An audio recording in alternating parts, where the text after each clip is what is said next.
Halo Bapak Ibu Guru hebat, salam sejahtera untuk kita semua. Perkenalkan, saya Afriani Kristina Sitanggang dari SMP Philadelphia Timika. Kali ini saya akan berbagi praktik baik tentang pembelajaran diferensiasi. Berikut ini merupakan situasi dan kondisi peserta didik sebelum memulai pembelajaran. Setiap peserta didik hadir ke sekolah dengan kondisi hati yang berbeda-beda. Ada yang datang dengan membawa emosi dan sedihnya dari rumah. Ada yang sudah lelah bermain dengan teman-temannya. Atau ada hal-hal yang lain yang dapat mengganggu kesiapannya untuk mengikuti pembelajaran. Pelajaran IPS merupakan pelajaran yang membosankan. Bahkan tidak jarang, peserta didik selalu beranggapan bahwa ketika belajar IPS, maka guru berceramah. Belum lagi kondisi kelas yang memang tidak memungkinkan untuk bisa menayangkan video lewat Infokus, sehingga pembelajaran sangat membosankan. Saya mulai memahami bahwa setiap peserta didik itu berbeda. Mereka akan bersemangat jika kebutuhan mereka bisa difasilitasi. Setidaknya mereka dianggap ada. Dari berbagai permasalahan tersebut, saya tertarik untuk menerapkan pembelajaran diferensiasi di dalam kelas. Untuk menambah inspirasi saya tentang pembelajaran berdiferensiasi, saya memanfaatkan platform Merdeka Mengajar, YouTube, blog, dan juga mengikuti beberapa webinar yang dilakukan secara online. Sebelum memulai kegiatan pembelajaran, biasanya kelas akan saya mulai dengan ice breaking. Lewat ice breaking, peserta didik dapat mengontrol emosi serta melatih fokus mereka untuk siap menerima pembelajaran. Untuk mengetahui kesiapan belajar peserta didik, tidak lupa saya melakukan pemetaan untuk dapat memahami setiap kebutuhan daripada peserta didik. Saya juga menyampaikan tujuan pembelajaran yang akan dicapai oleh peserta didik di setiap kali pembelajaran akan dimulai.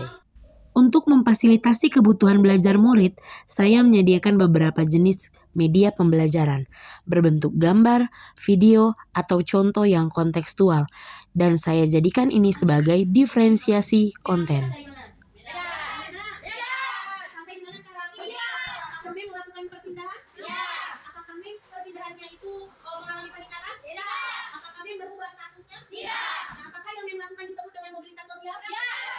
Dari kelima mobilitas yang ada di papan tulis ini, bebas mobilitas yang mana kalian akan presentasikan dengan berbagai bentuk.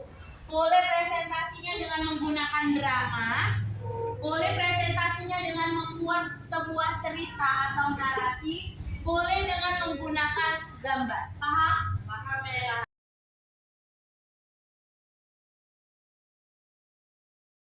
Saya memahami bahwa kebutuhan di kelasnya saya adalah bercerita. Jadi sebisa mungkin saya akan mengajak mereka bercerita tentang apa yang sudah dipahami, sehingga mereka merasa dirinya terlibat dalam pembelajaran. Selama proses pembelajaran, saya sudah mengamati mana kelompok yang memang perlu dampingan khusus dalam pembelajaran di hari ini.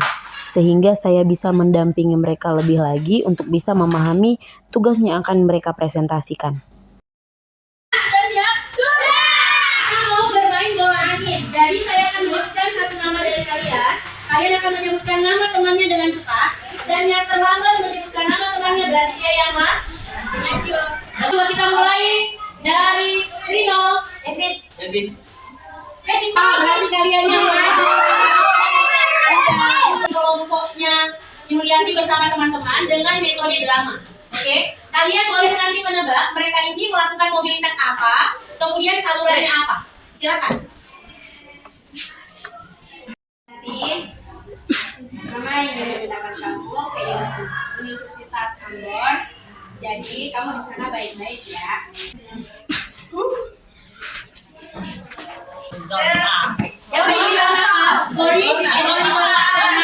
Salurannya apa? Lembaga pendidikan.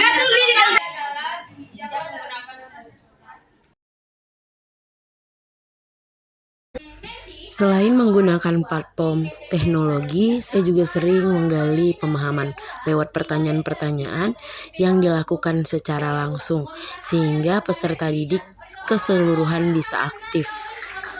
Join myquiz ini saja, join myquiz.com 953641.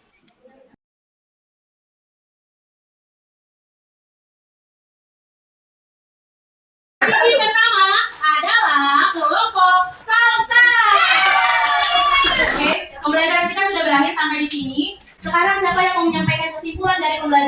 hari ini.